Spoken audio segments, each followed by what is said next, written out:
क्या घटनाक्रम वो था? लोग वो 2021 का वीडियो था। हम्म, वो पहले के बाहर थे, कई दिनों से हम मिले, तो उनको मैंने मेरे पास में रूम में 2-3, एक तो लेडीज थी और एक लड़का था, और उसकी मौजूदगी में मैंने उसको ऐसे किया बेटा, हम्म, वो ऐसा करते ही तुरंत आकर के हाँ गले में, मतलब हाँ गले गले मिली।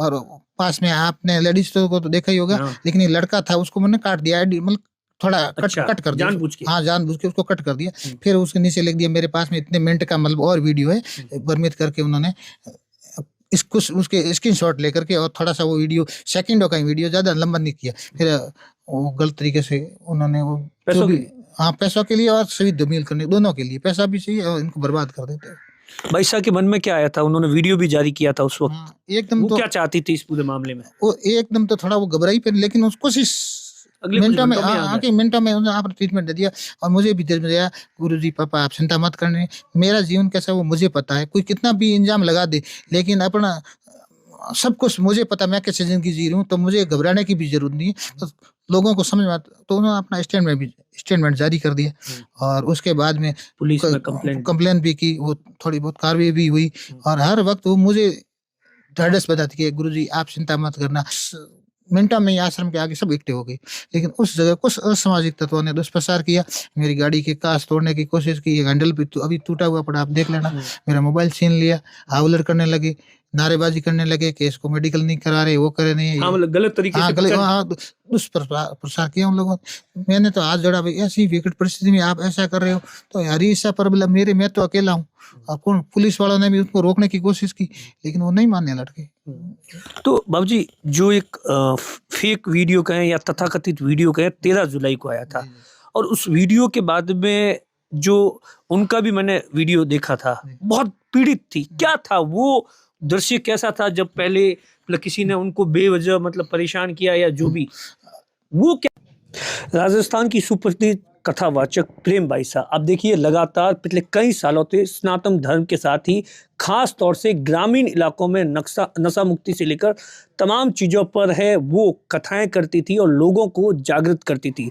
2 दिन पहले ही आपने देखा था कि अचानक ही उनकी मौत हो गई थी, और उसके बाद में सोशल मीडिया पर लगातार है वो तमाम तरीके से सवाल, जबकि उनके पिताजी और उनके गुरु लगातार कह रहे हैं, दावा कर रहे हैं कि सब इन तमाम चीज़ों का जो भी कह रहे हैं, तमाम चीज़ें उन पर है वो जांच होनी चाहिए। अभी हमारे साथ में मौजूद है, हम जानेंगे कैसी उनकी जर्नी स्टार्ट हुई, कैसे उन्हें सनातन के प्रति, क्योंकि वो लगातार बार बार देश के अलग अलग हिस्सों में, ऐसा नहीं था कि कोई राजस्थान के अंदर, जहां अभी हम खड़े हैं ये इनका पैतृक गांव है, तमाम चीज़ें।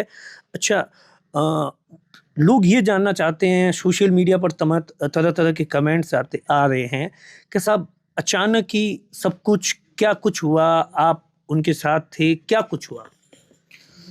लगातार उनके धार्मिक कार्यक्रम चलते रहे, और अभी तुरंत 7 दिवसीय कार्यक्रम अजमेर में था, और 27 तारीख को हम रात को लेट आए, 1:30 बजे, रात्रि को 1:30 बजे, और सब कुछ नॉर्मल था। सुबह वो उठे तो भी नॉर्मल, कुछ भी नहीं था।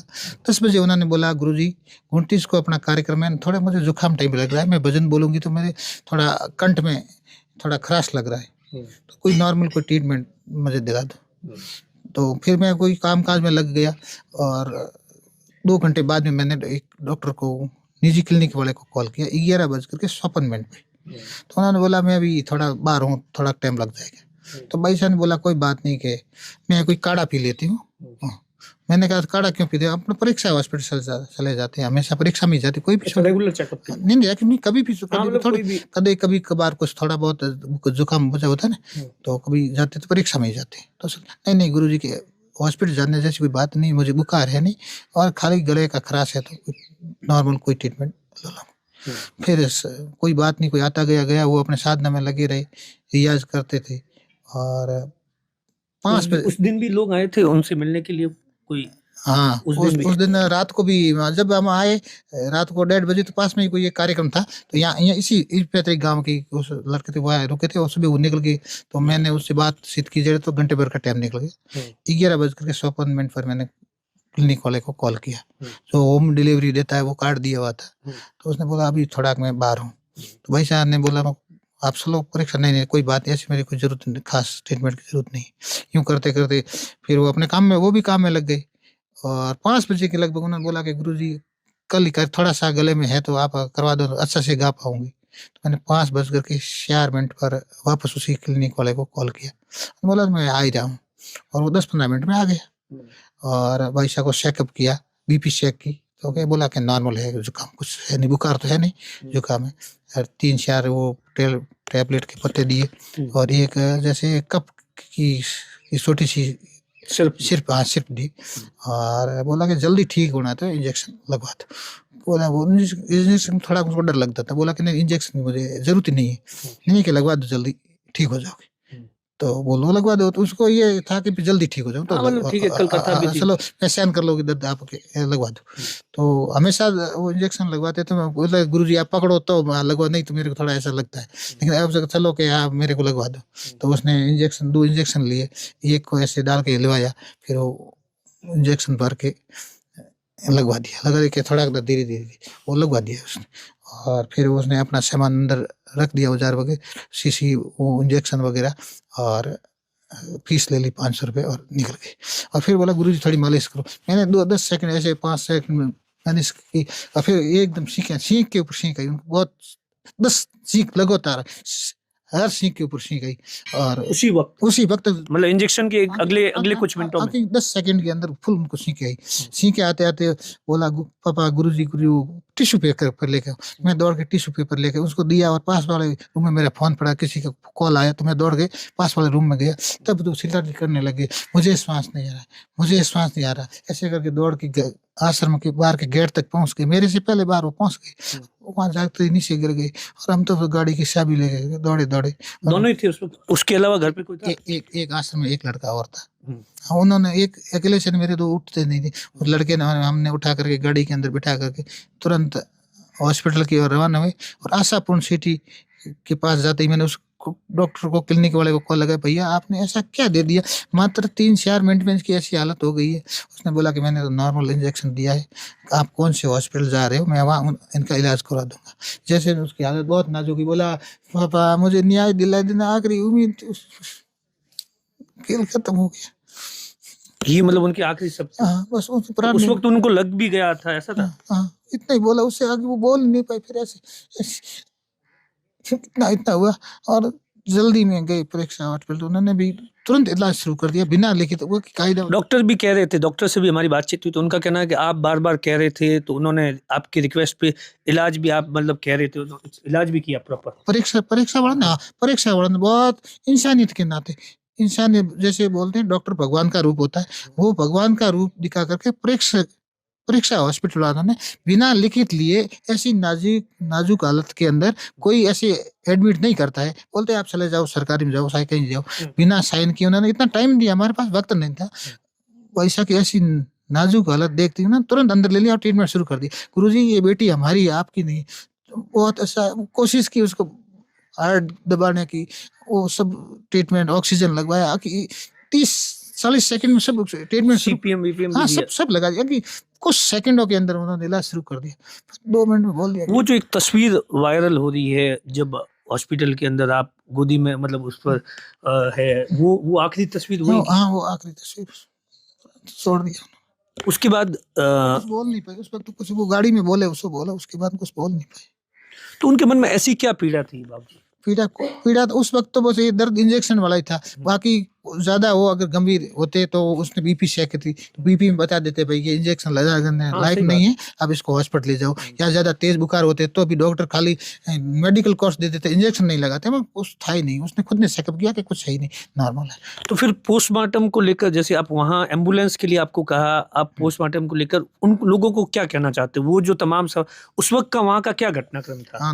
तुरंत उन्होंने जैसे ही दे त्यागी, तो परीक्षा वाला ने बोला कि गुरुजी कि आप अभी, मैं बहुत नाजुक, मेरी हालत खराब, आपकी तो हालत क्या हुई? उन्होंने बोला कि हम आपकी यही मदद कर सकते हैं, आपके पहचान वालों को मतलब फोन कर सकते हैं, मैं कर दूंगा। तो उन्होंने भी कॉल किया, हमने भी कॉल कर कोशिश की, और बोला हम सीधे एक बार इनको आश्रम ले जाएंगे, और उसके बाद में इसका सम्मान थोड़ा इनको वहाँ पुष्प अर्पण करेंगे, और उसके बाद में मेडिकल के लिए ले जाएंगे, क्यों रात के टाइम मेडिकल होता नहीं है, रात का समय हो गया था, तो सभी संत आएंगे और अनुयायी भी आएंगे और सब सामान उनको सुबह वहाँ मेडिकल के लिए ले जाएंगे।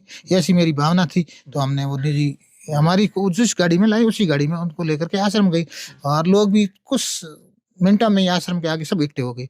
लेकिन उस जगह कुछ असामाजिक तत्वों ने दुष्प्रचार किया, मेरी गाड़ी के कांच तोड़ने की कोशिश की, हैंडल भी अभी टूटा हुआ पड़ा, आप देख लेना, मेरा मोबाइल छीन लिया, हावलर करने लगे, नारेबाजी करने लगे कि इसको मेडिकल नहीं करा रहे, वो करे नहीं, हाँ, मतलब गलत तरीके से दुष्प्रचार किया उन लोगों ने। मैंने तो हाथ जोड़ा, भाई ऐसी विकट परिस्थिति में आप ऐसा कर रहे हो तो यार ऐसा प्रॉब्लम मेरे, मैं तो अकेला हूँ। और पुलिस वालों ने भी उसको रोकने की कोशिश की, लेकिन वो नहीं मानने लड़के। तो बाबूजी, जो एक फेक वीडियो कहें या तथाकथित वीडियो कहें 13 जुलाई को आया था, और उस वीडियो के बाद में जो उनका भी मैंने वीडियो देखा था, बहुत पीड़ित थी। क्या था वो दृश्य, कैसा था जब पहले मतलब किसी ने उनको बेवजह मतलब परेशान किया या जो भी, वो क्या घटनाक्रम था? वो 2021 का वीडियो था। वो पहले के बाहर थे, कई दिनों से हम मिले, तो उनको मैंने मेरे पास में रूम में 2-3, एक तो लेडीज थी और एक लड़का था, और उसकी मौजूदगी में मैंने उसको ऐसे किया, बेटा, वो ऐसे करते ही तुरंत आकर के गले मिली। और पास में आपने लेडीज को तो देखा ही होगा, लेकिन ये लड़का था, उसको मैंने काट दिया, मतलब थोड़ा कट कर दिया, जानबूझ के उसको कट कर दिया। फिर उसके नीचे लिख दिया, मेरे पास में इतने मिनट का मतलब और वीडियो है, वर्णित करके उन्होंने इसको उसके स्क्रीनशॉट लेकर के, और थोड़ा सा वो वीडियो सेकंडों का वीडियो, ज्यादा लंबा नहीं किया। फिर वो गलत तरीके से उन्होंने वो जो भी, हाँ, पैसों के लिए और सभी धमील करने, दोनों के लिए, पैसा भी चाहिए और इनको बर्बाद कर देते हैं। भाई साहब के मन में क्या आया था? उन्होंने वीडियो भी जारी किया था उस वक्त, एकदम तो क्या चाहती थी इस पूरे मामले में? वो एकदम तो थोड़ा वो घबराई पे, लेकिन उसको मिनटों में आपने ट्रीटमेंट दे दिया और मुझे भी दे दिया, गुरुजी पापा आप चिंता मत करने, मेरा जीवन कैसा वो मुझे पता है, कोई कितना भी इंजाम लगा दे, लेकिन अपना सब कुछ मुझे पता, मैं कैसे जिंदगी जी रही हूँ, तो मुझे घबराने की भी जरूरत नहीं है। तो लोगों को समझ में आता, तो उन्होंने अपना स्टेटमेंट जारी कर दिया, और उसके बाद में पुलिस में कंप्लेन भी की, वो थोड़ी बहुत कार्रवाई भी हुई, और हर वक्त वो मुझे ढाढ़स बताती कि गुरुजी आप चिंता मत करना, मैं हर परिस्थिति में, हर जगह मैं मेरे को सत्य पेश करने के लिए, अग्नि परीक्षा देने के लिए सक्षम हूँ। अग्नि परीक्षा की क्यों बात आई? नहीं, लोग ऐसे मतलब विवाद कर रहे थे, कमेंट कर रहे थे, इसलिए कुछ लोग ऐसे मतलब कर रहे थे, समझदार लोग नहीं करते थे, संतों का सबका आशीर्वाद था। लेकिन उनको देखो, किसी के ऊपर दाग लगता है ना, उसका निजी कर्तव्य बनता है कि आप वास्तविकता हो क्या, अब सच हो तो आप सामने क्यों नहीं आ रहे हो, अपनी जांच करवा लो, या जो भी संतों के होता है उनके आप उनको अनुरोध करो, संतों को बोलो, भाई मेरे बारे में जो करना है, मैं आपके सामने जहाँ आप उपस्थित होना, मेरे को बुलाते हो या कुछ देने के तैयार हूँ।